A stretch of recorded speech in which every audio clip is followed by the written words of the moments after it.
So, you've probably heard about Retrieval-Augmented Generation, or RAG. You know the basics, but today we're going way beyond that. We're talking about the architecture, the actual production blueprint that engineers use to build AI systems you can actually rely on. All right, let's get into it. It really all boils down to this one question. I mean, we've all seen AI just make stuff up, right? To hallucinate. The real challenge isn't just building an AI that can write well, it's building one that's grounded in facts, in a real source of truth. And the answer, the real professional answer, is RAG architecture. Look, this isn't just some clever technique, it's a whole end-to-end engineering plan. It's the pipeline that turns a sea of data into a trustworthy, grounded answer. This is how it's done in the real world. To really get a feel for this blueprint, let's use an analogy. Forget the code and the jargon for a minute. I want you to imagine that we're building an expert AI research assistant. Think of it as a whole team of specialists, all working together to find the perfect answer to any question you throw at them. So, who's on this team? Well, first you have the VectorDB. That's the team's massive library, its collective memory. The Retriever? That's your lightning-fast search engine, zipping through the library to find books that might be useful. Then you've got the Re-ranker. This is your meticulous expert editor, the one who pinpoints the exact right pages. And finally, you have the LLM. That's your master writer, the one who takes all the research and crafts it into a brilliant final report. Okay, so we've met the team. How do they actually work together?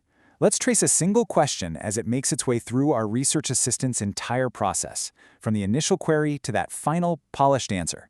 From a bird's eye view, this is the whole assembly line. A question comes in, it gets translated into a language the library understands, the search engine fetches a bunch of documents, the editor refines them, the notes are put together, and the writer creates the answer. Let's break that down into 3 main stages. First up, you've got retrieval. As soon as you ask your question, the assistant's search engine dives deep into that library, the vector database, and pulls out a whole stack of documents that could be relevant. The whole point here is to cast a wide net. You don't want to miss anything important. Next up is maybe the most critical step of all, augmentation.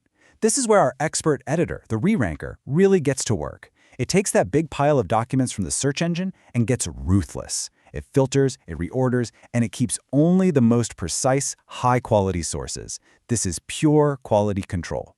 And finally, we get to generation. With a perfectly curated, fact-checked set of notes from the editor, the master writer, our LLM, is ready to go. It uses this pristine context to synthesize and write a final, eloquent answer that is 100% grounded in the sources it was given. No more guessing. Now, a basic workflow is one thing, but production systems have to be rock solid. So let's talk about the high-impact upgrades that take our research assistant from a capable rookie to an absolute world-class expert. You know, the single biggest upgrade you can make to one of these systems is adding that Re-ranker, the expert editor. Think about it. The first retrieval step is all about coverage, finding everything that might be relevant. But the Re-ranker, it's all about precision, finding what is actually relevant. And this just shows you the difference perfectly. Before the Re-ranker, yeah, you get a lot of documents, but a ton of it is just noise. It's all quantity over quality. But after the Re-ranker, you get this much smaller, highly focused set of documents that are exactly on point. That is the secret to getting accurate answers. But what about for those really tricky, complex questions? Well, for those, you can give your assistant the ability to think.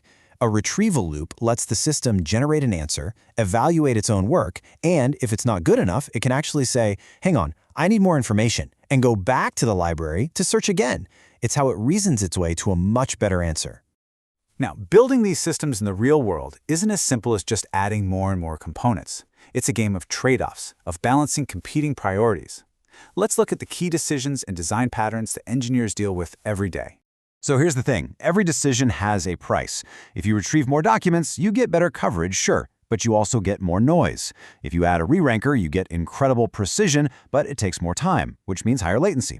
And if you give the writer a larger context for more detailed answers, you might just run into your token limits. It's this constant dance between accuracy, speed, and cost. To manage all this, engineers have a whole playbook of proven strategies. For instance, they might use a hybrid search that looks for both keywords and conceptual meaning. Or, and this is super clever, they might use another LLM just to rewrite a user's vague question into a perfect one before the search even starts. These are the kinds of pro moves that optimize the whole system. So we've looked at the what and the how. But to wrap this all up, let's talk about the most important part. Why? Why is this architecture so unbelievably effective? What's the secret sauce? The secret is a really clean separation of duties. We give different jobs to different specialists. The retrieval system has one job and one job only. Find the factual, grounded knowledge. That's it. And that frees up the generation system, the LLM, to do what it does best: reason, synthesize, and explain things beautifully. By splitting the whole task into these two specialized roles, you've got your fact finder and you've got your writer, the entire system becomes so much more reliable, more trustworthy, and frankly, easier to scale and fix. You're not asking one single model to be a jack of all trades. And I want to be clear, this isn't just some theory. This exact architectural approach is what powers the world's most sophisticated AI applications right now. We're talking about the massive search systems at huge companies, the document intelligence tools we use every day. This is the industry standard for building AI you can actually trust. Which brings us to the most important takeaway of all. The next time you think about RAG, don't just think of it as some feature you can bolt onto an LLM. Think of it for what it really is: an architecture, a complete end-to-end blueprint for building intelligent systems that don't just guess, they actually know.